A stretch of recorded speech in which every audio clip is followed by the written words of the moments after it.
오늘 제목을 한번 따라 하실까요? 내가 만든 하나님. 제목이 상당히 도전적이라면 도전적이라 할 수 있습니다. 오늘 저는 우리가 봉독한 사도행전 1장 4장 1절부터 12절 말씀, 이 본문을 가지고 두 가지 대단히 중요하고 큰 주제를 살펴보고자 합니다. 주보 소개 보시면요, 한쪽 면을 열어보시면 이번 주부터 셀 모임이 방학하기 때문에 설교를 간략하게 요약을 해봤습니다. 오늘 두 가지 주제를 살펴보려고 하는데요, 첫째는 사도들과 당시의 종교 지도자들의 만남을 통해서 자신도 모른 채 교묘하게 형성되어 버린 거짓된 인본주의적 신앙 체계의 위험성, 좀 말이 조금 어렵기도 하지만 인본주의적 잘못된 신앙 체계에 대해서 우리가 한번 살펴볼 것이고요. 또 하나의 주제는 왜 사람들은 예수님 외에는 구원이 없다는 절대적 진리를 받아들이지 않으려고 하는가, 이것에 숨겨져 있는 마귀의 무서운 흉계, 이것들에 대하여 살펴보고자 합니다. 자, 먼저 첫 번째 주제는 우리 안에 형성되어 있는 자기도 모른 채, 이게 그게 더 위험한 겁니다. 적이 보이지 않기 때문에 더 위험하고요. 화생방 공격, 왜 무섭냐? 무생무치. 근데 사람이 퍽 쓰러져서 죽는 거예요. 원자력 방사선이 왜 그렇게 무섭습니까? 불 나는 것보다 무서운 거예요. 물 홍수도보다 더 어려운 거예요. 그건 예측이 가능하고 막을 수 있지만 보이지 않는 거다. 영적 전쟁은 눈에 보이는 적보다 더 치명적입니다. 이것에 대한 실체. 거짓은 정말 위험한 거예요. 거짓. 그래서 우리 안에 우리도 모른 채 형성돼 버린 거짓된 신앙체계에 대해서 우리가 한번 점검해 볼 필요가 분명히 있습니다. 자, 사도행전 4장에 와서요, 우리가 알고 있는 것보다 사도행전 초대교회는 처음에 핍박받지 않았어요. 자, 2장 47절을 한번 보시면요, 사도행전 2장 47절은 이렇게 기록합니다. 하나님을 찬미하며 또 온 백성에게 칭송을 받으니 주께서 구원받는 사람을 날마다 더하게 하셨다. 온 백성에게 칭찬받는 신앙 공동체가 초기 기독교 신앙이었어요. 그런데 사도행전 4장에 오면서 급변합니다. 자, 사도행전 4장 3절을 한번 봅시다. 3절. 그들을 잡음에, 그들은 누굽니까? 베드로와 요한, 사도들이죠. 그들을 잡아들였어요. 날이 이미 저물었으므로 이튿날까지 가두었으나, 그 다음 날까지 감옥에 집어넣는 거예요. 이제 본격적인 핍박이 시작이 됩니다. 3장까지는 핍박이 없었어요, 생각보다. 근데 무엇 때문에 기성의 종교인들이 초대교회 성도들과 사도들을 핍박하게 되었느냐? 2절 때문에 그래요. 2절 봅니다. 2절 시작. 예수 안에 죽은 자의 부활이 있다고 백성을 가르치고 전함을 어떻게 했다고요? 싫어했어요. 왜 싫어하냐 그 말이에요. 예수님이 부활하셨고 예수님을 믿는 자만이 부활의 영광에 참여할 수 있다. 이걸 왜 싫어하냐 그 말이에요. 이건 참이에요, 거짓이에요? 네? 안 믿으세요? 예수님 부활 안 믿으세요? 자, 예수님의 부활하셨죠? 우리는 이제 안 봤으니까 그렇다 치고, 예수님이 이 당시 부활하셔서 40일 동안 사람들을 만나시고 사람들이 보는 데서 승천에 올라가셨잖아요. 불과 얼마 안 된 일이에요. 그러니 예수님이 부활하셨다. 그리고 예수님이 부활하신 것은 부활한 걸로 끝나는 사건이 아니에요. 우리도 예수님처럼 부활한다는 거예요. 그러니까 이걸 선포한 거예요. 예수님 부활하셨고 오직 예수 안에 있는 자만이 부활에 참여할 수 있다. 이렇게 선포하니까 그 소리를 그렇게 싫어했다는 거예요. 아니, 싫어할 이유가 뭐가 있어요? 그럼 이 싫어했던 사람들은 어떤 사람들인가 살펴봅시다. 1절입니다. 시작. 사도들이 백성에게 말할 때에 제사장들과 성전 맡은 자와 사두개인들이 이르러, 무슨 말을 했느냐? 사도들이 이제 사도행전 3장에 베드로가 설교한 요지가 뭐냐면 너희들이 십자가에 못 박아 죽여버린 예수님께서 다시 살아나셔서 인류의 구원자가 되셨다. 이거 설명한 거거든요. 이거 증거한 거예요. 이 설교를 하니까 누가 반대했느냐? 제사장들, 성전 책임자 맡은 사람, 그 다음에 사두개인들, 이런 사람들이 이 말을 듣고 너무 싫어했다는 거예요. 왜 싫어했을까요? 사두개인들과 이 종교 지도자들은 그 당시 특별히 사두개인들은 부활을 믿지 않았어요. 영적인 걸 믿지 않았어요. 천사도 없다고 생각했어요. 그러니까 자기들이 만들어 놓은 종교적 체계가 있다는 거예요. 여기에 반대되는 소리를 베드로가 한다는 거예요. 그러니까 받아들일 수 없다. 자, 남의 이야기 아니에요. 오늘 우리들의 이야기예요. 정직해 봅시다. 나는 장로교인이다. 그러면 예정론을 절대시해요. 감리교는 하나님의 예정도 믿지만 인간의 노력도 필요하다. 이거 믿는 거거든요. 그런데 장로교는 무조건 칼빈의 교리를 따르는 거예요. 이게 종교 체계라고 하는 거예요. 그건 중요하지 않아요. 교파로 구원받지 않습니다, 여러분. 내가 어떤 교파를 믿느냐 전혀 중요하지 않아요. 우리는 성경에서 말하시는 믿음이 무엇이냐. 성경에서 계시하신 하나님 믿어야 천국 갑니다. 근데 오늘날 사람들이 이제 사두개인들은 부활을 안 믿는 사람들끼리 모인 거예요. 그래서 사두개파에 들어가면 부활이나 천사를 무조건 안 믿어야 되는 거예요. 거기에 들어간 사람들은 그렇게 정해져 있는 거예요. 그러니까 자기들이 믿고 싶은 하나님만 믿는 거예요. 성경에는 천사가 있어요, 없어요? 있지요. 예수님의 부활이 있지요. 그런데 자기들이 갖고 있는 신학적 색깔이 그것과 맞지 않다고 반대하는 거라는 거예요. 이들만의 문제가 아니고 오늘 현대 기독교인의 문제라는 거예요. 우리도 취향이라는 게 있어요. 영적 취향, 신앙적 색깔이라는 게 있다는 겁니다. 그것이 대단히 위험하다는 거예요. 우리는 그 색깔대로 예수 믿으면 큰일 납니다. 성경에 계시하신 하나님 믿어야 됩니다. 그래서 사람들이 자기가 하나님을 만들어 놓고 그 하나님을 믿는다는 거예요. 이를테면 나는 이렇게 교회가 좀 시끄러운 거 싫다 이거예요. 그래서 왜 기도를 조용히 하지? 하나님 기먹으랬냐? 하나님 기먹어서 좀 조용히 기도하면 좋겠다. 그런 생각할 수 있어요. 방언? 아니 나는 방언을 안 믿어.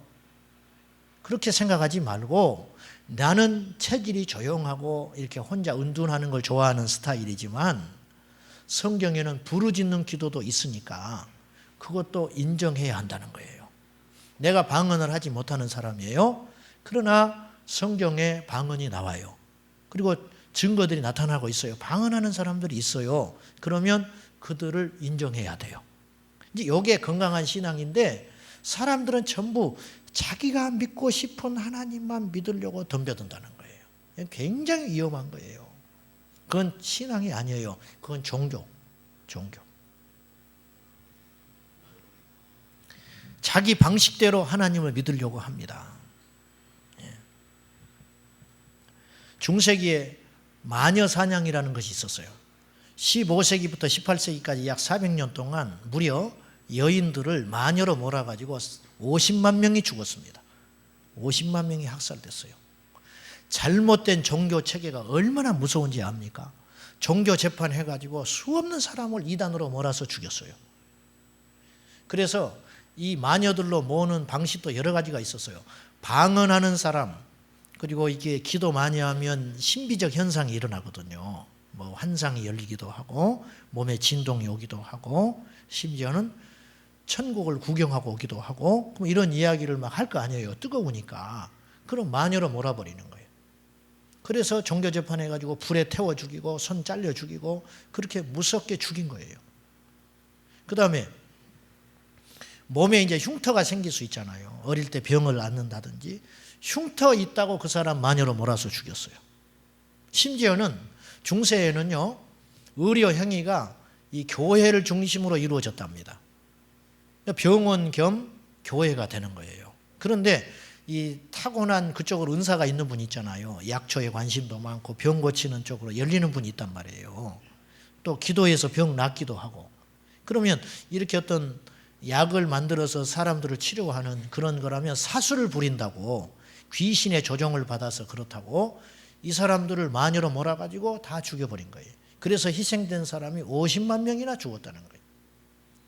그들도 다 하나님의 이름으로 죽였어요. 하나님이 이들을 마귀로 몰았다. 하나님의 이름으로, 하나님의 진리를 위해서 기도 많이 하고 그 사람들을 불러들여가지고 죽인 거예요. 그런데 속사정은 그렇지 않았어요. 사실은 이 사람들을 마녀로 몰아서 죽이면 그 재산을 자기들이 가질 수가 있었어요. 그러니까 재산을 넘보고 이 사람들이 그런 짓을 한 거라는 거예요. 오늘 우리도 마찬가지예요. 우리의 욕망을 채우기 위해서 예수 믿는 사람들이 의외로 많아요. 그런데 더 무서운 건 자기도 그걸 모르고 있어요.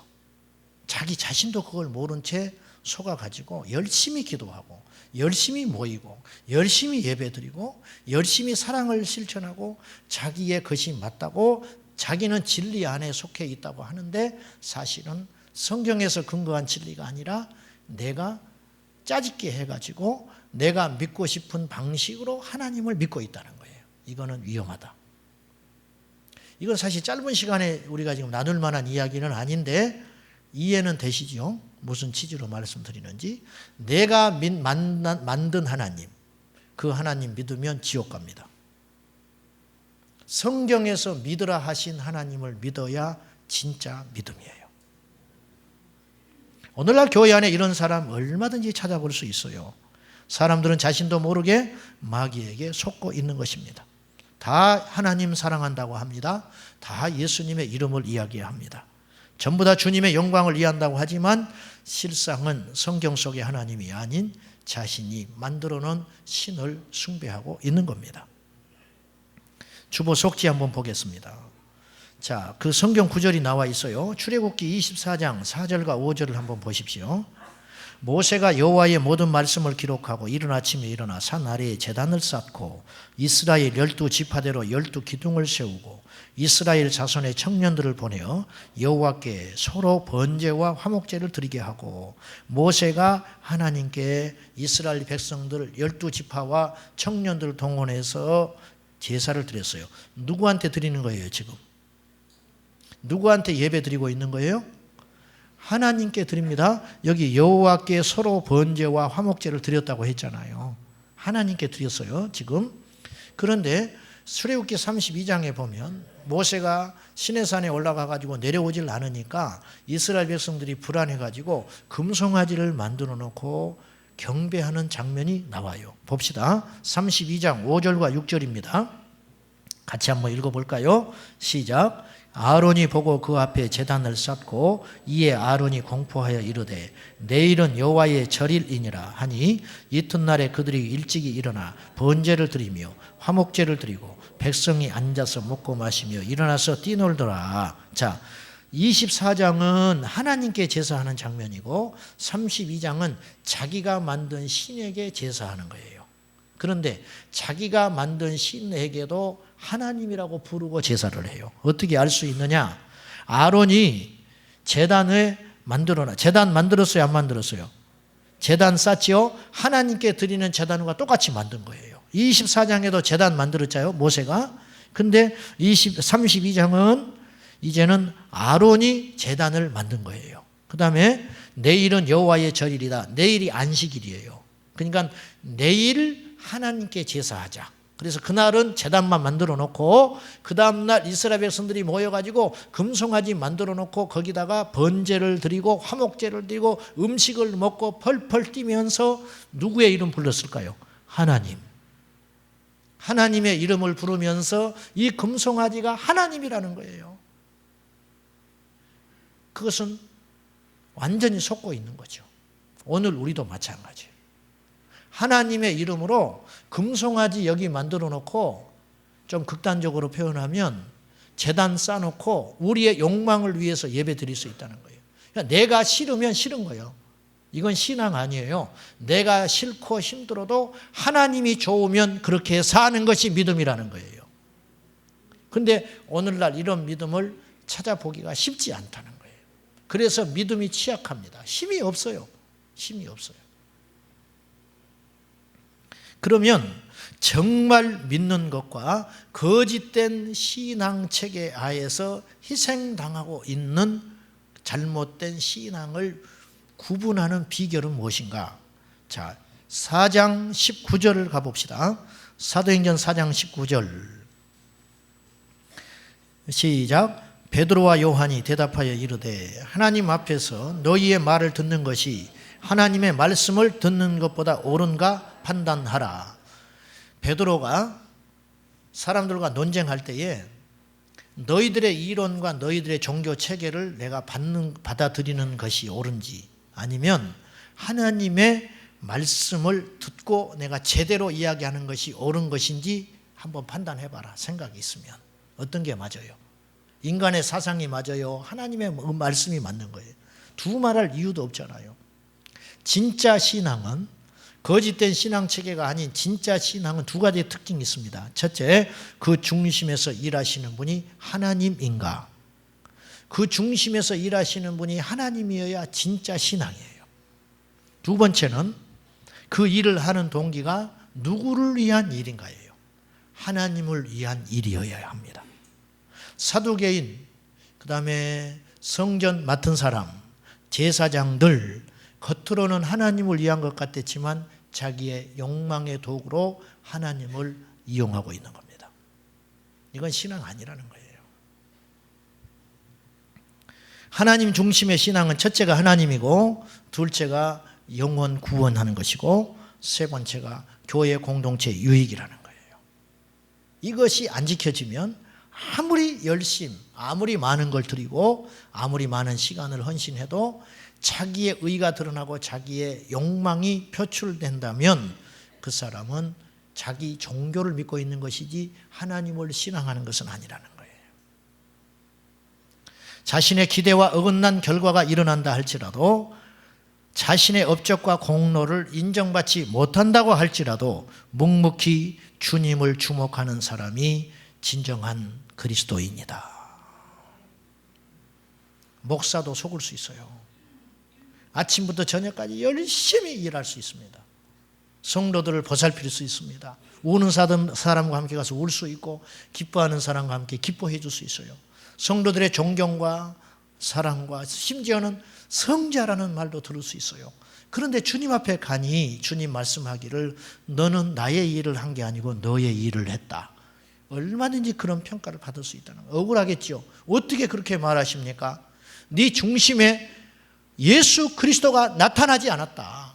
사람들이 전부 너만을 자랑하지 않느냐. 그건 잘못된 거라는 거예요. 여러분들이 주님을 섬길 때 명심해야 할 부분이에요. 사도 바울은 빌립보서 1장 20절과 21절에서 나의 간절한 기대와 소망을 따라 자기에게 간절한 열망이 있다는 거예요. 그건 무엇이냐? 아무 일에든지 큰 일이든 작은 일이든 사람들이 알아주든 알아주지 않든 부끄러워하지 아니하고 지금도 전과 같이 온전히 담대하여 살든지 죽든지 내 몸에서 그리스도가 존귀히 되게 하려 하나니 이는 내게 사는 것이 그리스도니 죽는 것도 유익함이라. 내가 사는 것이 하나님께 유익한다면 나는 살겠다. 그러나 내가 죽는 것이 하나님의 뜻이라면 나는 능히 죽을 수 있다. 이것이 뭐냐? 하나님 중심의 신앙이라는 거예요. 전부 잘 믿는 것 같지요. 전부 사랑이 넘치는 것 같지요. 전부 천국 갈 것 같지요. 그러나 내 삶의 위기가 올 때에도 하나님을 굳게 잡을 수 있느냐? 이건 완전히 다른 문제라는 거예요. 조금만 바빠도 넘어져 버리고, 조금만 내 기대대로 하나님이 나의 길을 인도하지 않아도 쓰러지는데 어떻게 하나님 중심의 신앙이라 할 수 있냐 그 말이에요. 사랑하는 여러분, 우리 신앙 체계를 점검하고 하나님 중심의 신앙을 확고히 하시기를 축원합니다. 이건 굉장히 중요한 거예요.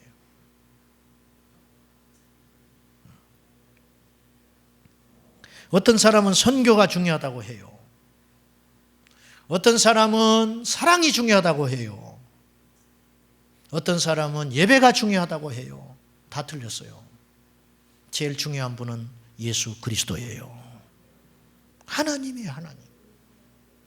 여러분의 어떤 기질, 여러분의 성향, 지금까지 믿어왔던 믿음의 방식들 하나 중요하지 않아요. 오늘 다시 시작합니다. 성경에서 계시하신 하나님은 어떤 분인가? 그 하나님을 힘써 아시기를 축원합니다. 그 하나님 알아야 돼요. 내가 만든 하나님 믿지 말고 하나님께서 믿으라 하신 하나님 믿기를 축원합니다. 불편해요. 그렇게 믿으려면 불편하고 힘들고 희생해야 하고 나의 과거의 체질을 다 벗어야 할지도 몰라요. 어떤 사람은 이렇게 말하는 사람이 있어요. 나는 성질대로 예수 믿는다고. 그 소리에는 무서운 소리예요. 그 소리는 곧 무엇을 고백하는 것이냐면 아직 하나님 안 만났어요. 그렇게 말하는 것과 똑같아요. 예수님을 안 만나놓으니까 자기의 성질대로 예수 믿는다는 거예요. 우리 성질대로 예수 믿으면 큰일 납니다. 주님의 마음으로 예수 믿어야 한다고 말이죠. 예. 두 번째, 큰 주제. 왜 사람들은 예수님 외에 다른 구원의 방법이 없다는 명백한 주님의 진리 앞에서도 이것을 거부하느냐. 기독교가 공격당하는 것 중에 하나가 편협하다는 거예요. 편협하다. 왜 너희들만 구원이 있다고 하냐. 그런 말 많이 듣잖아요. 세상 사람들이. 불교는 넉넉하거든요. 굉장히 넉넉해요. 니도 부처다. 네가 부처야. 그렇게 말을 해요. 그럴듯해. 그래서 이건 신앙이 아니고 철학에 가까운 거예요. 철학. 그 기독교인들은 아주 꽉 막혀가지고 도무지 대화가 하고 싶지가 않아. 그냥. 지난 6월 7일 날 신촌에서 제15회 퀴어 문화축제라는 것이 열렸어요. 퀴어라는 말은 이상하다, 비정상적이다 그런 뜻인데 이게 이제 성소수자, 동성애자를 지칭하는 고유 단어가 돼가고 있어요. 15번이나 이번에 했다는 거예요. 15번째. 수천 명이 모였습니다. 그들의 주제가 뭐냐? 캐치프레이즈가 이번에 사랑은 혐오보다 강하다. 아, 대단한 카피를 만들었어요. 사랑은 혐오보다 강하다. 즉, 너희들이 이성을 사랑하는 것이 당연하다면 우리는 동성을 사랑할 수 있다고 인정해 주라. 우리의 사랑도 너희들이 생각하는 만큼 그렇게 혐오스러운 것이 아니다. 혐오스럽다 하더라도 우리의 사랑은 존중받아 마땅하다. 뭐 이제 이렇게 이야기하려고 하는 거예요. 남자를 사랑할 권리가 있다면, 여자를 사랑할 너희들이 권리가 있다면 우리는 남자를 사랑할 권리도 인정해 주라. 너희들만 옳다고 하지 말아라. 이게 상대주의라고 하는 거예요. 상대주의. 지금 이 시대의 사상 조류는요, 상대주의입니다. 그래서 종교적으로는 종교다원주의, 정치적으로는 민주주의, 인종적으로는 다문화주의가 지배해요. 보십시오. 앞으로 점점 이거 강해집니다. 왜 너희들의 하나님만 강요하냐 그 말이에요. 불교 신자들도 예수만 이야기하지 않을 뿐이지 그들도 하나님을 믿어. 단지 이름이 부처일 뿐이야. 그렇게 이야기하는 거예요. 할렐루야. 아멘 하면 졸고 있는 사람이에요. 그럴듯해요, 안 그럴듯해요? 제발 나도 좀 그렇게 좀 넉넉하게 그렇게 살고 싶어. 다른 사람한테 다 좋다는 소리 들으면서. 성소수자들의 상징물이 무지개입니다. 무지개. 7가지 색깔을 다 존중해요. 그것에서 하나가 색깔이 나는 거예요. 돌려버리면 흰색이 나는 거거든요. 왜 빨간색만 옳다고 그래? 보라색도 있지. 이거 이렇게 이야기하는 거예요. 상대주의예요. 상대주의. 종교 간의 대화, 종교 간의 일치운동, 이것이 지금 급속도로 일어나고 있습니다. WCC 운동이 그거예요. 부산에서 지난번 WCC 개최될 때 동성애자들이 부스 만들어 놓고 서명운동 받았습니다. 그거 놔뒀어요, 그냥. 자, 동성애자들을 증오하고 미워하는 게 아니에요. 잘못됐다는 거예요. 한 해에 세계적으로 약 270만 명 에이즈 환자가 발생하고 있어요. 우리나라에 10년 전 통계로 에이즈 환자가 공식적으로만 1년에 700명씩 늘어납니다. 지금은 내가 볼 때 2, 3천 명 될 거예요. 회개하고 돌아오면 우리는 받아줍니다. 그러나 아닌 것을 맞다고 할 수 없어요. 불교 구원 없어요. 불교 신자들도 하나님께서 긍휼히 여기시고 십자가에서 처절히 울고 계시고 돌아오기를 기다리고 있지만 그들 구원 없습니다. 예수 외에는 구원의 길이 없습니다. 지금 이것이 이제 우리 유튜브에 나가거든요. 제가 이렇게 설교하는 거. 참 젊은 목사가 막혀도 한참 막혔다. 그렇게 이야기할지 몰라요. 막혀도 좋아요. 양보할 게 있고 양보해서는 안 되는 게 있어요. 의자를 장의자로 고집할 필요 없습니다. 맨바닥에 앉아서 예배할 수도 있고 개인 의자 둘 수도 있습니다. 십자가 내릴 수 있습니다. 이 십자가 뗄 수 있어요. 제가 가운 입을 수 있습니다. 그거 중요한 거 아니에요. 그러나 절대 양보해서는 안 되는 것이 있는데 예수 그리스도로 말미암은 구원의 길, 그것은 절대 양보할 수 없다. 사도행전 4장 12절 천하 인간의 다른 구원 얻을 만한 이름을 주신 적이 없다. 분명히 말씀했기 때문에 성경에서 아니라 하면 아닌 거예요. 성경대로 안 믿고 우리가 어떻게 예수를 믿습니까? 지금 오늘 예배하는 여러분들 중에서도 그렇게 생각할 사람이 있을지 몰라요. 상대주의의 영향을 받아서 위험한 거예요. 굉장히 위험한 거예요. NCCK 한국기독교협의회에서 종교 간의 대화와 일치운동을 하자고 열심히 지금 성명서도 발표하고 떠들고 있습니다. 5대 종파 종단의 교주들 대표하는 사람들이 모여가지고 서로 우리끼리 싸우지 말자.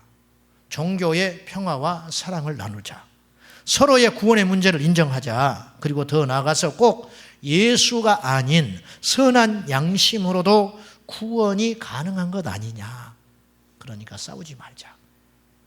그리고 공동선언문도 발표를 했어요. 지난 5월 22일 서울 중구에 있는 성공회 대성당에서 카톨릭의 그 대표인 주은혜 수녀하고 우리 개신교 대표로 나온, 나는 그분을 대표로 인정한 적이 없는데 변창배 목사라는 분이 나가서 한국신앙직제 창립총회라고 하는 총회를 개최하고 그 창립 선언문을 발표했습니다. 이 그림이 그 장면이에요. 보기에 좋아 보이죠? 수녀하고 목사님하고 나란히 서가지고 이렇게 발표하니까 참 보기에 좋습니까? 이 그림을 이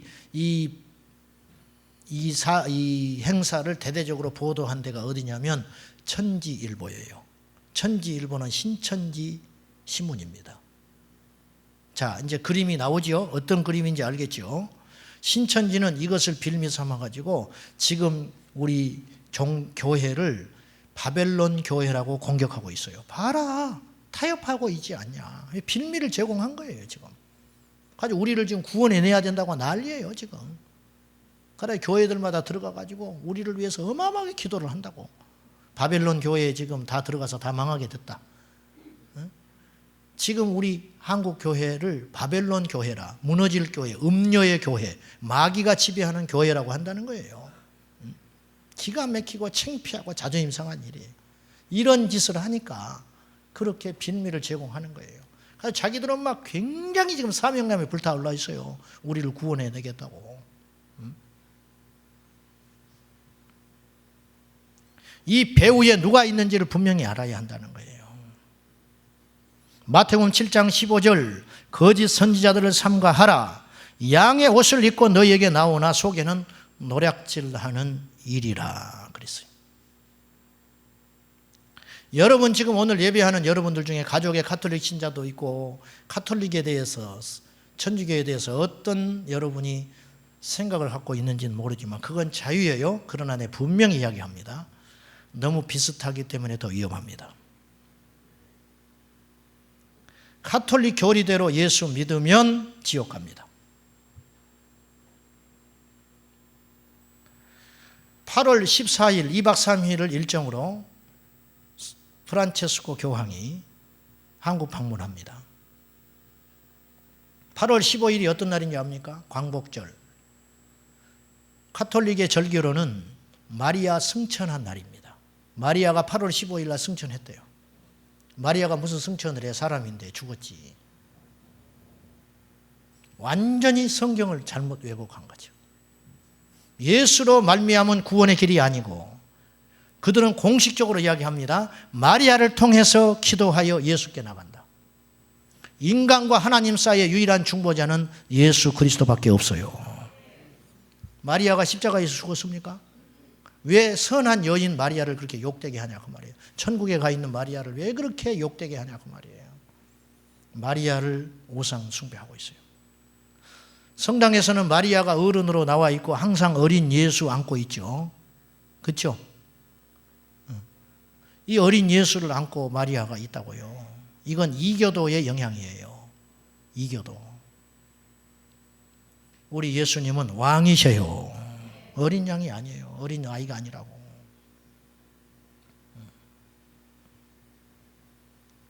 다시 말씀드리지만 예수 외에는 구원의 길이 없고 이 시대의 상대주의의 위협 가운데 놓여있는 우리들이 신앙의 절개를 바로 지켜야 할 위험 수준에 와 있다는 거예요.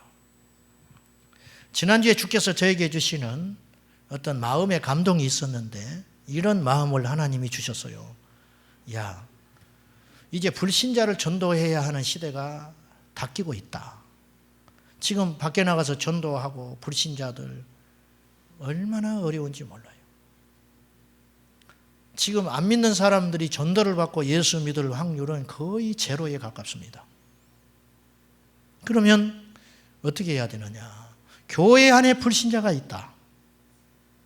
제 기억에 한 10여 년 전만 해도 교회 안에 불신자라는 말 자체를 쓰질 않았어요. 교회 안에 불신자라니요. 말이 안 되는 것이죠. 그런데 오늘날 교회 안에 불신자가 많아요. 때가 악하고 주님 오시는 날이 다가오고 말세가 되니까 지금 추수를 한다 이거죠. 추수꾼이 추수를 해요. 추수하는데 날이 좋고 시간이 많을 때는 여유롭게 많은 것들을 수확하려고 하고 이렇게 손이 미치지 않는 곳까지 가서 부지런히 추수를 할 거 아닙니까? 그러다가 날씨가 흐려지고 아니면 시간이 흘러서 저물어진다 그러면 어떻게 하겠어요? 이미 수확한 것을 빨리 담아야 할 거 아니에요. 정말 급해지면요 떨어진 것도 못 주워 담고 그냥 몇 개만 치고 가야 된다고. 영적으로 제게 그런 깨달음을 주신 거예요. 하나님이. 지금 교회 안에 불신자가 있다. 그들을 빨리 거듭나게 해야 된다. 근데 이 시간도 지나면 어떤 일이 벌어지느냐? 남의 믿음 신경 쓸 겨를도 없이 내 믿음 겨우 지켜야 할 때가 올지도 몰라요. 핍박이 시작되고 환난이 시작되면. 과거에는 이것이 10년, 100년에 걸쳐서 서서히 진행이 됐어요. 그런데 다니엘서에 예언한 대로 말세에는 두 가지 특징이 일어납니다. 지식이 많아지고 왕래가 빨라져요. 이거는 오늘 이 시대는 굉장히 많은 지식이 쏟아지고 있고 속도가 빨라졌어요. 그래서 과거 100년에 일어날 만한 일이 1년 안에 일어난다고요. 이해되세요? 1000년이 하루 같고 하루가 1000년 같아요. 과거에 1000년 동안 2000년 동안 주님께서 세상을 통치하면서 서서히 진행되어 왔던 재림의 시각표가 이제는 1년 10년 안에도 일어날 수 있다는 거예요. 기술이 그렇게 발전을 했어요. 그러니까 각성하고 우리가 영적으로 깨어서 대비하면서 환난 날을 대비하고 우리의 믿음을 굳게 지켜야 한다는 겁니다. 근데 우리는 너무 깊은 잠에 빠져 있는 것 같아요. 내가 만든 하나님 믿으면 안 됩니다. 그리고 예수 외에 다른 구원이 있다고 말하는 사탄의 소리에 절대로 속아서는 안 됩니다. 오직 예수. 1936년 한국의 신사참배가 시작됐습니다. 일제시대에. 이들은, 일본 사람들은 태양을 숭배했습니다. 태양. 그래서 동방요배를 강요했어요. 동쪽에, 태양이 떠오르는 동쪽을 향해서 절을 하라. 그리고 하루를 시작하는 거예요. 그거 거부했어요. 신사참배가 시작됐지만 기독교인들이 반대했고, 특별히 평양 산정형 교회를 중심으로 주기철 목사님 강렬하게 반대했습니다. 많은 사람들이 다 90% 넘어가 버렸어요. 신사참배 다 해도 괜찮다고. 죽기가 두려우니까. 주 목사님 이렇게 고백했습니다. 내 몸을 가두고 어떤 고통에 던져진다 할지라도 나는 주님 아닌 어떤 것도 경배할 수 없다. 경배 흉내조차도 나는 내지 않을 것이다. 어떤 사람은 나에게 왜 괜한 일로 목숨을 버리느냐고 하고, 어떤 사람은 가족을 생각하라고 하고, 어떤 사람은 우리가 진심으로 신사참배한 것이 아니기 때문에 주님도 이해할 것이라고 하지만, 그리고 지금은 지혜롭게 양보하여 훗날을 도모하자고 말하지만, 우리 주님 날 위해 십자가 지셨고 그 고통 당하셨는데 나 이제 주님이 죽음이 무섭다고 어찌 주님을 모른 채 하겠느냐.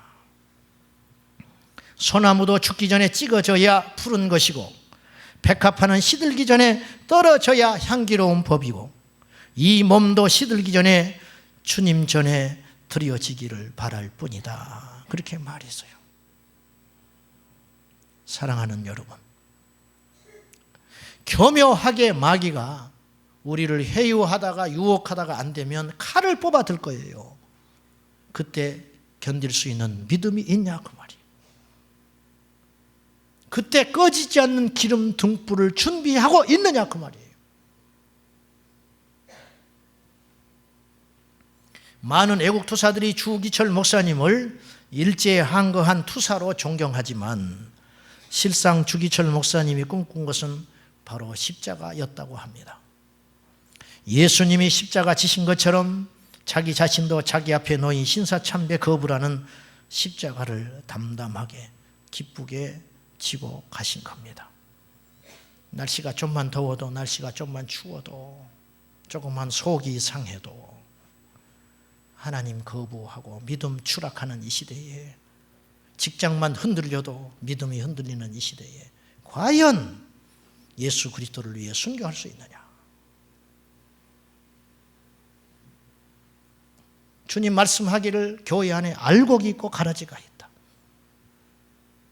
근데 가라지를 즉刻뽑으라고 하지 않았어요. 놔둬라. 가라지를 뽑아내면 알곡도 다친다. 괜히 마음 상하니까. 마지막 날까지 놔둬라. 그런데 주님 오실 때 가라지는 이 땅에 남고 알곡은 들림받게 될 것이다. 여러분 안에 예수가 있습니까? 점검해 보십시오. 여러분 자식들에게 예수가 있습니까? 우리 교회는 예수가 왕이십니까? 화려하다고 쫓아가지 말고, 그 사람이 좋다고 그 사람이 말하는 걸 다 지지하지 말고, 유명하다고 따라가지 말고, 그 사람이 지금까지 옳았기 때문에 그 말하는 것을 무조건 따라가지 말고, 진리에 서 있는지 바로 분별하는 지혜들이 여러분 안에 있기를 예수님의 이름으로 축원합니다. 우리가 믿는 하나님, 우리가 만든 하나님 믿으면 안 됩니다. 성경에서 믿으라 하신 하나님, 성경에서 요구하는 믿음, 그리고 예수 외에는 길 없습니다.